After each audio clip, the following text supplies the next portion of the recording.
Hi, this is Abel Stewart, and welcome to lesson 28 of our guitar class series. So today we're going to talk about bar chords. And bar chords, you know, sometimes they get a bad rap. People say, oh, it's so hard. Yeah, nah, it's practice. I mean, it is practice. But they're so versatile, you can do so many things with them, it really is worth it. So what is a bar chord? A bar chord is a chord that actually you use either your index finger or another finger to actually cover more than one string.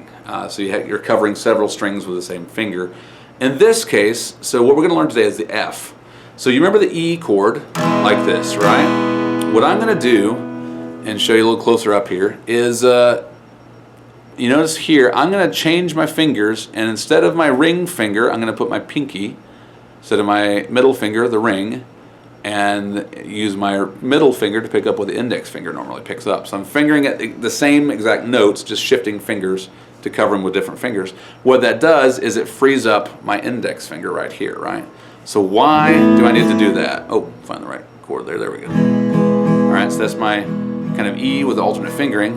Now what I can do is move everything one fret over. And suddenly, with my index finger, I can hold those ones down, and so here's my E. My F. Now, I dare say if this is your first time, it probably doesn't sound that nice and clean. That's totally normal. It probably sounds more like something like that. That's all right. Why? Strength. It just takes strength training for this.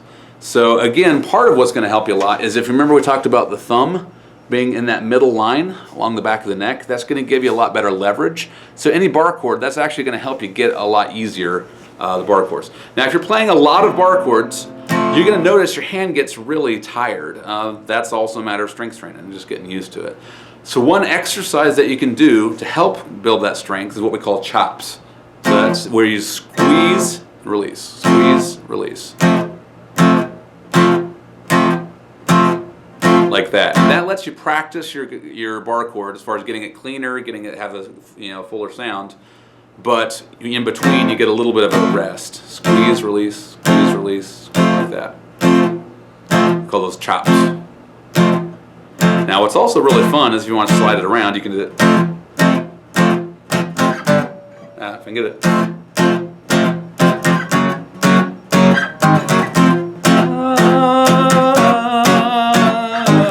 little Matador stuff going on.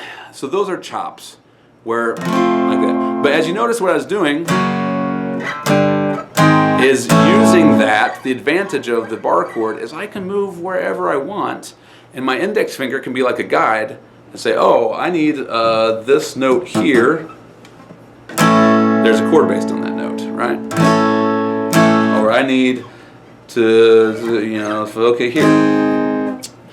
What's the advantage of this is if I'm staying in certain keys, for instance G, C, D, that's fine. But if I want to play an A flat, there is no open A flat on the guitar. Sorry, there just isn't.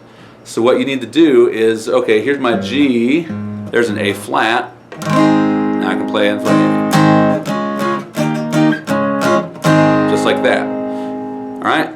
So this F chord that we learned right here.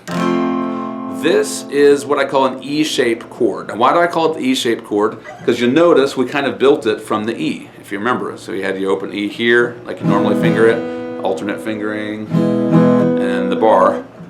So that bass chord here is because it's based on the E string, is around the E chord, is also its E-shaped bar chord. So I would say this is an F chord E shape. Hope that makes sense. So F chord, E shape. Now we're going to learn other shapes later, and there are other ways of playing an F chord. For instance, you can play it this, you can play it like this, you can play it like this, you can play it like this, you can play it like this. Those are all different F chords in different shapes. So don't get too confused with all that right now. But mainly what I want you to know is, if I say an E shape, that's not an E chord. It's playing an F chord in a certain form or pattern based on a certain shape. Hope that makes sense. So F chord, E shape. All right. So we'll pick up in the next lesson a little bit more of the bar chords and show you some stuff that you can do with that.